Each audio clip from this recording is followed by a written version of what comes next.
Hi friends, இங்கே பாருங்க நொங்கு வெட்டிகிட்டு இருக்கிறாரு சாரு.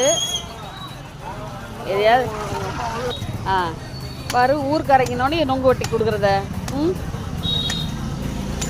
11 நொங்கு வந்து 100 ரூபாயாங்க. சீவி விற்றா வந்து 3 நொங்கு 50 ரூபாயாமா. சீவன நொங்க காணா, சீவி வைக்கிறார் பாருங்க. இந்த நொங்கு வந்து பார்த்தீங்கன்னா 3 நொங்கு வந்து 50 ரூபா. 18 நொங்கு 100 ரூபா. Cheap and best. எவ்வளோ குளிர்ச்சி தெரியுமா?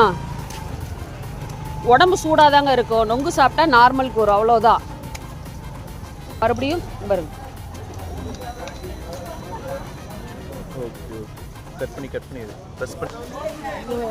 பப்பாளி காய், தேன் வாழை, வாழைப்பூவு.